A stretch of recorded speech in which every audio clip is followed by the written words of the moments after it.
Hello, my dear friends. How are you doing?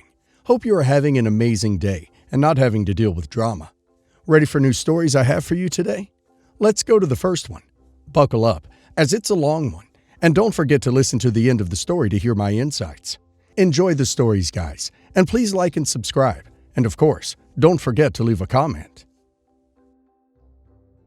I, 31 male, have been estranged from my sister, 33 female, for about 5 years. We had a massive fallout over something I still can't fully wrap my head around, but it boils down to her actions that completely upended my life.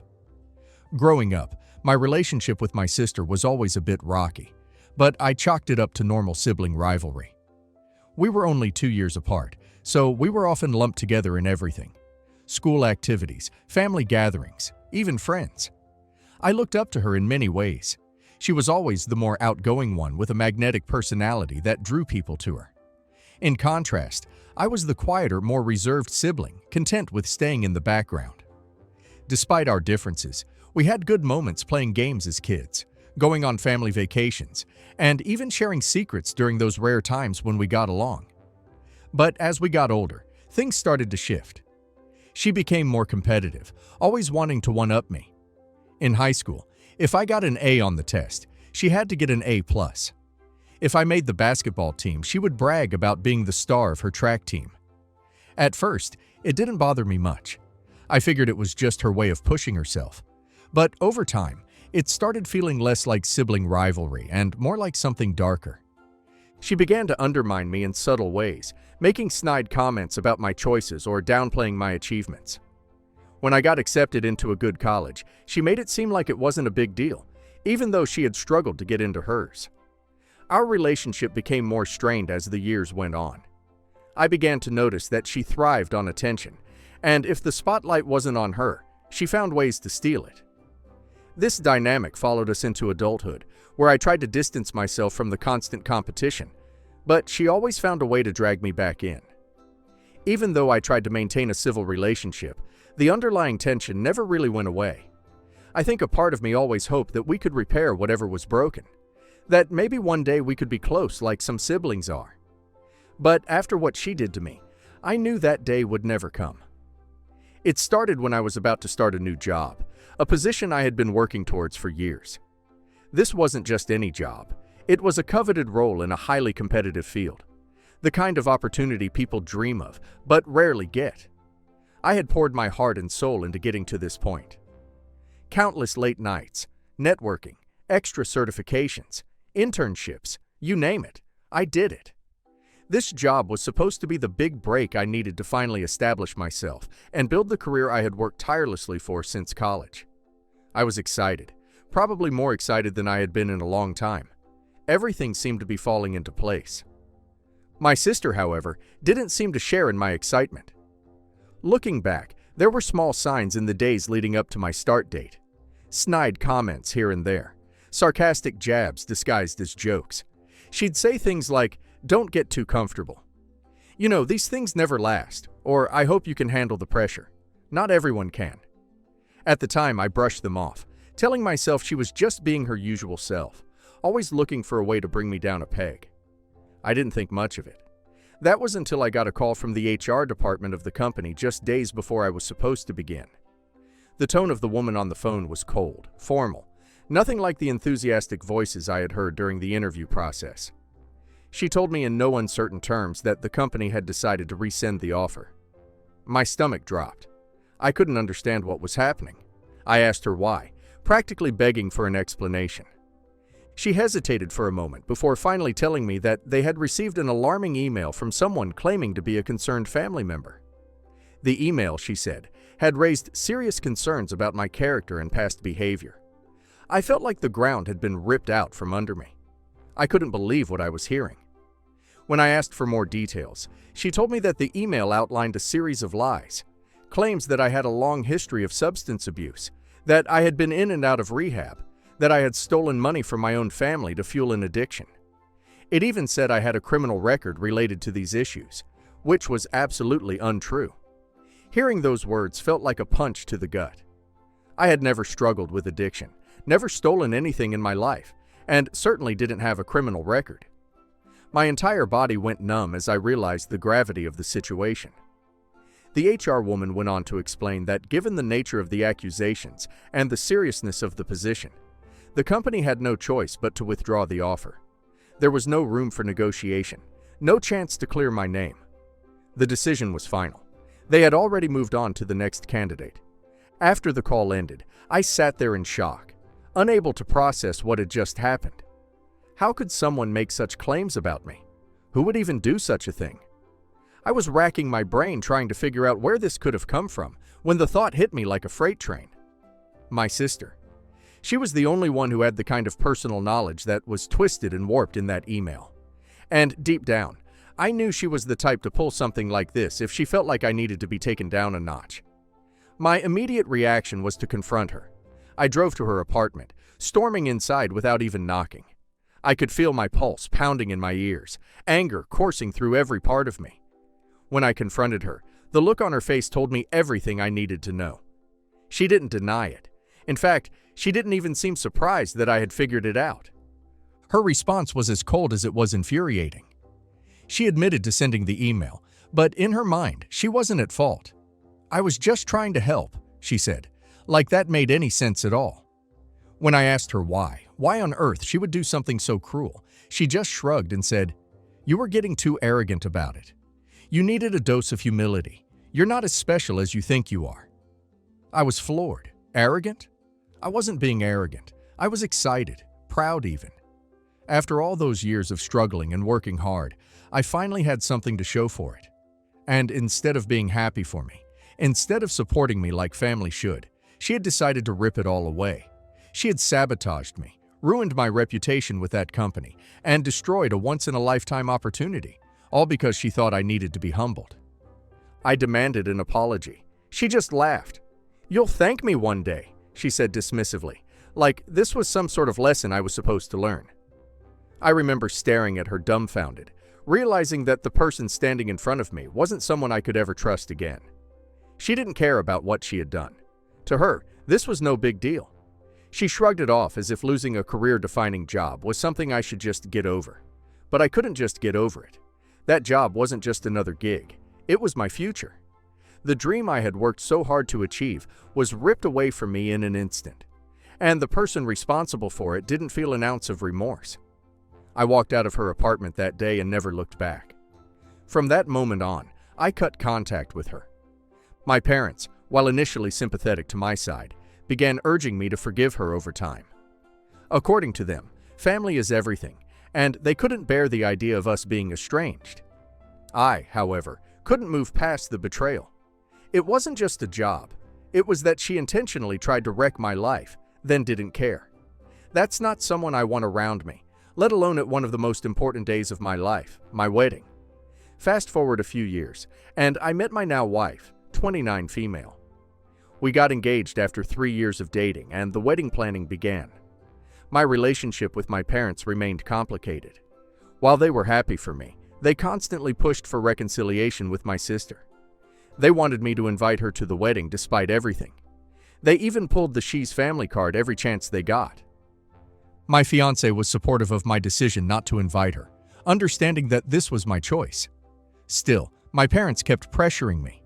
Eventually, I had enough and I told them straight up that I wasn't going to invite her. And if that meant they didn't want to come, then I'd understand.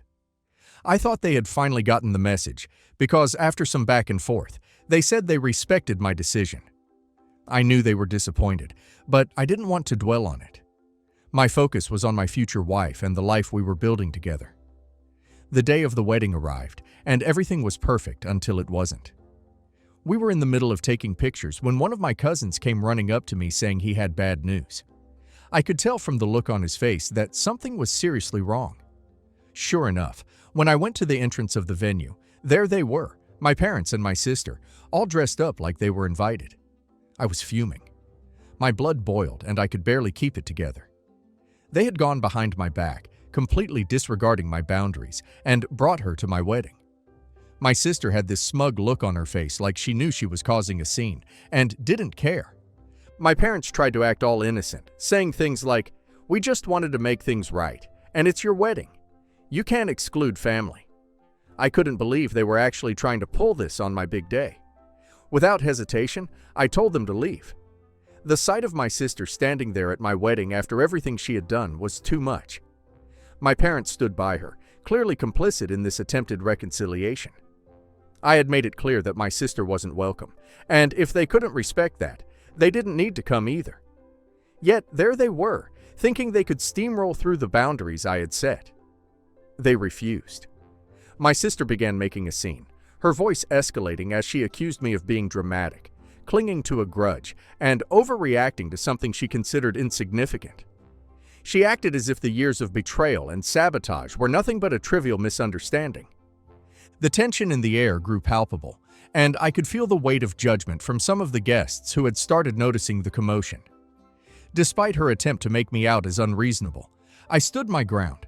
I wasn't about to let her ruin the most important day of my life. This wasn't the time to cave under pressure, especially not after all the hurt and manipulation she had caused. My parents tried to mediate, pushing me to let it go for the sake of family, but I couldn't. The boundaries I had set were hard-earned, and this was yet another instance of them trying to bulldoze over them. Years of resentment built up in my chest as I pulled out my phone and dialed the police. Calling the cops on my own family wasn't something I ever imagined doing, but I knew I had to do it. I explained that uninvited guests were attempting to crash my wedding, and within minutes, the police arrived. Seeing the officers walk up to us felt both surreal and relieving. My wedding had already been tainted by this confrontation, but at least now it could be handled. I had expected this to be a brief, awkward exchange, something the officers could smooth over quickly so I could move on with my day. They approached with calm professionalism and asked my parents and sister to leave. My parents were reluctant, but seemed to understand the seriousness of the situation. My sister, however, was a different story. Instead of complying, she dug her heels in, arguing with the officers and refusing to leave.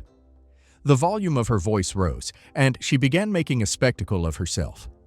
Her refusal to comply only escalated the situation, drawing even more unwanted attention from my guests. At that point, things took an unexpected turn. One of the officers, after speaking into his radio, approached my sister with a more serious demeanor. It wasn't just about her refusing to leave anymore. When they asked her for identification, I could sense something had shifted. There was a long pause as they ran her information, and the tension in the air thickened. As it turned out, my sister had an outstanding warrant for her arrest. I had no idea, and judging by the stunned look on my parents' faces, they didn't either. Apparently, she had been involved in some sort of fraud scheme a few years ago, scamming multiple people out of money using fake identities. What I had assumed was just a family dispute suddenly transformed into something much more serious. The officers moved quickly, placing her in handcuffs as she protested and struggled.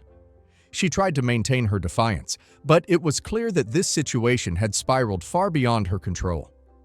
I stood there watching as they led her towards the police car, her face a mixture of shock and rage.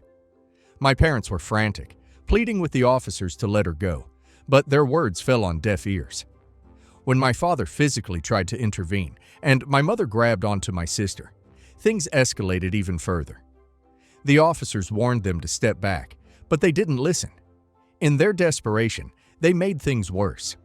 What should have been a simple ejection from the premises turned into an arrest for obstructing justice. Both of my parents were handcuffed as well, their pleas drowned out by the chaos unfolding around us. I stood there watching as all three of them, my sister, my mother, and my father, were loaded into police cars. It was surreal seeing them carted off in front of my wedding guests, all because they couldn't respect my boundaries. A mix of emotions flooded through me. I wasn't surprised, not really. After everything my family had put me through, it almost felt inevitable that this would be the outcome. It was as though the years of manipulation, betrayal, and deceit had culminated in this moment of public reckoning. Standing there surrounded by friends and loved ones who had come to support us, I felt a strange mix of guilt and disappointment. Guilt that our special day had turned into a disaster for everyone involved, and disappointment that yet again my family had taken something from me. I stepped forward and with a shaky breath told the guests that the wedding wouldn't be going ahead. Apologizing felt like the right thing to do. though I wasn't even sure what I was apologizing for. Was it for the spectacle, for my family's actions, or for the fact that we had invited everyone here only to send them away? I didn't know. All I knew was that I felt lost, unsure of how to navigate the wreckage my family had left behind. I don't know how to move ahead with this. Everything I had envisioned for my fiancé and me, for our future together, now seemed overshadowed by the chaos my family had unleashed. It wasn't just about rescheduling or salvaging the day anymore. It was about picking up the emotional pieces left behind. How do you move forward when the people who should support you are the ones constantly dragging you down? Not an idiot. OP's sister didn't just cross a boundary. She nuked OP's future on purpose and then laughed about it. That wasn't a mistake, jealousy, or poor judgment. That was calculated sabotage.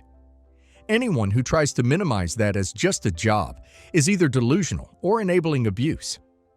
OP was absolutely right to cut her off, and frankly, OP's parents showed exactly where their priorities lie when they brought her to the wedding uninvited. Family doesn't get unlimited access after they try to ruin your life. And now let's hear community's opinion. Not an idiot. And honestly, this ending was the inevitable result of years of unchecked behavior. Your sister has clearly never faced real consequences for anything she's done, and your parents have been covering for her for so long, they forgot how boundaries work. You didn't call the cops on your family. You called the cops on people trespassing and causing a disturbance at your wedding. What happened after that is on them, not you. The most chilling part of this story isn't the wedding crash. It's her admitting she did it because you needed to be humbled. That's not sibling rivalry. That's cruelty. Your parents forcing reconciliation without accountabilities tells me they care more about appearances than your well-being. You protected your peace on the one day that was supposed to be about you and your partner. That takes strength. Don't let anyone guilt you into thinking otherwise. Not an idiot. Let's be clear. Your sister ruined your career opportunity, showed zero remorse, and then tried to hijack your wedding for her own redemption arc. Your parents enabled every step of it. The arrests didn't ruin your wedding. Their refusal to respect your boundaries did. You didn't overreact. You finally stopped letting them walk all over you. Focus on your marriage and build a family that actually respects you. Update 1. A few days after the wedding, things had settled down, but the aftermath of the drama still created a lot of tension. My partner and I were trying to move on to reclaim the joy that had been stolen from us. But my parents, now out on bail, had been blowing up my phone. Their relentless messages were a constant reminder of the chaos that had just unfolded. Voicemails piled up, and long guilt-tripping texts flooded my inbox. My mom's messages were particularly infuriating, filled with phrases like, "We were just trying to help, and you didn't have to call the cops on us." It was as if they were still trying to spin the narrative in their favor, refusing to acknowledge how deeply they had crossed a line. As the days passed, the frustration only grew. My dad, as usual, stayed quiet, allowing my mom to take the lead in their defense. While he remained passive, I knew he was just as complicit. Their unwillingness to accept any responsibility felt like a betrayal all over again. I wondered if this was how it would always be. My family refusing to recognize the damage they had caused, forever trapped in their denial. Meanwhile, my sister remained in custody, and I learned more about the charges she was facing. Multiple counts of fraud and identity theft painted a grim picture. Each piece of news cut deeper. I didn't know the full extent of her crimes. But the more I uncovered, the more I realized how long this had been going on. Everything was so tangled, and the realization that she was potentially facing serious prison time was unsettling. Part of me felt a flicker of sympathy. After all, she was still my sister. But then the memories flooded back. The lies, the manipulation, the way she had consistently undermined me. It was a pattern, and now she was finally facing the consequences of her actions. While all of this goes on, my fiancé became my rock.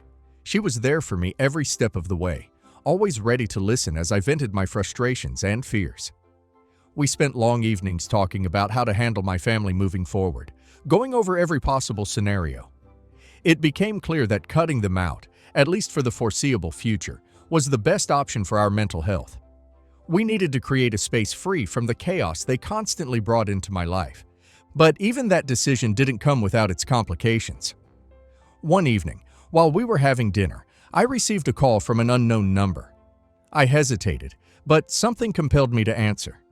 It turned out to be a family friend who had heard about the wedding incident and the situation with my sister. They expressed concern and urged me to reconsider my decision to cut ties with my family. Hearing that kind of pressure honestly made my stomach churn. It was as if the entire community was caught in the drama, and I suddenly felt exposed and vulnerable to their opinions. The following day, I received an unexpected visit from my parents. They showed up unannounced. I had hoped that giving them space would allow some of the tension to dissipate, but they seemed determined to confront me.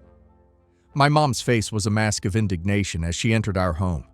She launched into a tirade about how we were being unreasonable, how I was supposed to forgive and forget. My dad remained silent, an observer of the chaos that was unfolding yet again.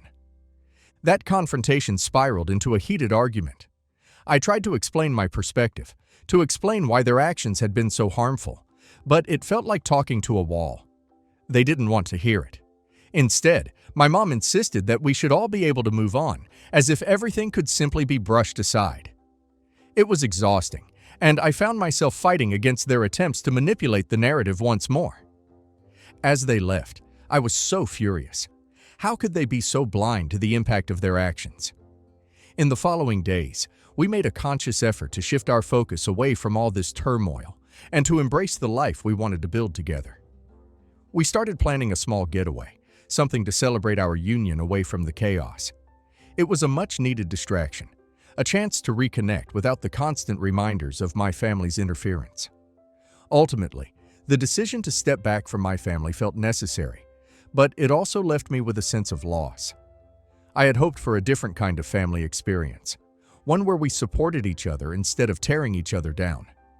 Now, as I looked ahead, I realized that rebuilding my life meant learning to accept that my family might never be what I always wanted. It was a painful truth, but I knew it was the first step towards reclaiming my happiness. Update 2. It's been about a week since the wedding incident, and I'm still processing everything that happened. Each day feels like a mixed bag of emotions: relief, sadness, anger, and a strange sense of freedom. I've come to the realization that my relationship with my parents is beyond repair, at least for now. After the wedding debacle, I thought they'd finally see the gravity of their actions. But no, they've doubled down, insisting that I overreacted and that calling the cops was too extreme. According to them, the family should never involve the police no matter what. I strongly disagree. The reality is that they have continuously crossed boundaries, and I refuse to accept their narrative any longer. During the last few days, my parents tried to rally extended family members to their side. I received a couple of calls from my aunts, asking if there was any way I could mend things with my parents. I could feel the pressure building, the expectation that I should simply forgive and forget. But when I explained everything that went down, how they had shown up uninvited, how my sister's actions had led to a criminal investigation, they were horrified and took my side. It was a small victory, but I knew the battle was far from over. Most of my extended family is staying out of it, but there are a few who seem to think my parents are the victims here. Which is ridiculous. I realize that some people will always side with family regardless of the facts. But this is not all. My fiancé and I made a significant decision to get married. It wasn't the big event we had originally planned. A considerable share of our budget had already gone into that now disrupted wedding. So, we opted for something simple. We informed a few close friends and my partner's parents, keeping it intimate and meaningful. It felt right to take this step together, to solidify our commitment in a way that felt genuine and free from the noise of my family's drama. On the day of our small ceremony, the atmosphere was surprisingly calm. The sun was shining, casting a warm glow over the garden where we exchanged our vows. It felt surreal standing there with my partner, the world around us fading into a blissful haze. I could see the joy in their eyes, and for that moment, nothing else mattered.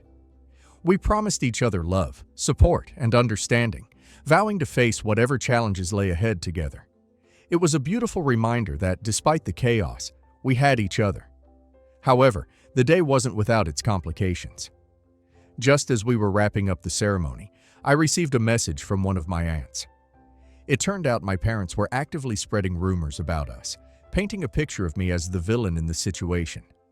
They claimed that I had cut them off without reason, and that I was ungrateful for everything they had done for me. The news hit me hard, but my wife reassured me that we were creating our own family now, one built on respect and love, not manipulation and guilt. As the days went by, we settled into married life, enjoying the little things, cooking together, watching movies, and dreaming about our future. But the specter of my family still loomed large. I was constantly bombarded with messages from my parents, trying to guilt-trip me into seeing them.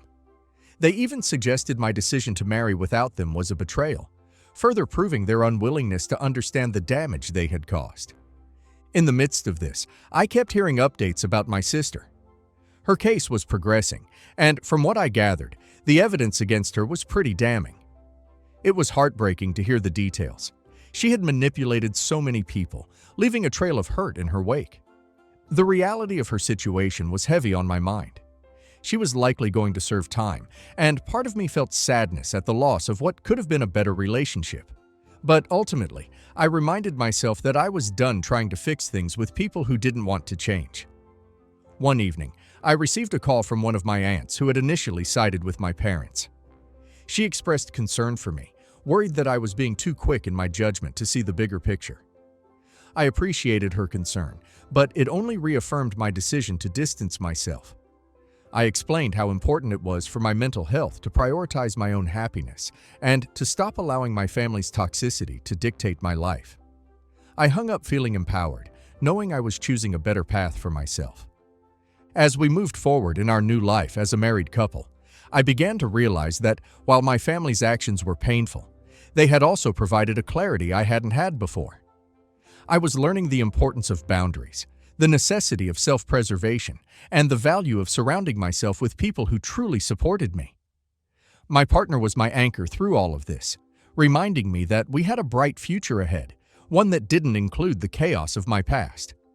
Life was starting to feel more hopeful, but I knew I had to stay vigilant. The path to healing would be long, and while I may not have answers for everything, I was committed to carving out a space where I could thrive far from the shadows of my family's dysfunction. Update 3. It's been a few more days, and I think I'm finally ready to move on from this whole mess. My wife and I are focusing on our future together, and we've started planning a small getaway as our honeymoon to decompress after all the wedding drama. It feels good to have something positive to look forward to. I'm still getting occasional messages from my parents, but I stopped responding for a while. They made their choice, and I made mine. My sister's legal troubles are ongoing, and it looks like she'll be facing a significant amount of prison time. It's a strange feeling knowing that a member of my family is going to jail, but at the same time, I can't say I'm surprised. She's been walking a dangerous path for years, and this was bound to happen eventually. With all this weighing on me, I decided to have one final meeting with my parents. I didn't expect them to suddenly understand my side, but I wanted them to know that I was starting a new life. When we met, I could tell they were exhausted by the whole mess. My sister's mistakes had clearly taken a toll on them as well. They looked worn out, and it felt like they were carrying a heavy burden. We sat down in a quiet cafe, and I tried to explain my feelings. I talked about how their actions hurt me, how I couldn't keep living in that chaos. They didn't say much at first, just looked at me with tired eyes. I saw a hint of regret on their faces, but I knew they wouldn't fully admit it. They still held on to their beliefs about family, but I felt like we were all stuck in a loop, unable to break free. After a while, my mom spoke up saying she wished things could go back to normal. I realized then that their idea of normal was very different from mine. I wanted a healthy relationship, one built on trust and respect, and I could see they were still stuck in their ways. As I left that meeting, I felt a mix of emotions. It was sad to see them in such a state, but I also felt a sense of relief. I had tried to reach out, and now I was ready to let go. In the end, I've learned that family isn't just about blood. It's about trust, respect, and love. My parents and sister violated all those things, and while it's painful to cut ties, I know it's the right thing to do. My wife and I are building our own family now, one based on mutual respect and understanding, and that's all that matters. We're excited for our future together, free from the chaos of my past. For anyone else dealing with toxic family members, my advice is this. Don't let guilt or obligation keep you in a harmful situation. You deserve peace and happiness, even if that means walking away from people who are supposed to love you. It's not easy, but sometimes it's the only way to protect yourself. As I look ahead, I feel hopeful. We're starting fresh, and for the first time in a long while, I can see a bright future waiting for us.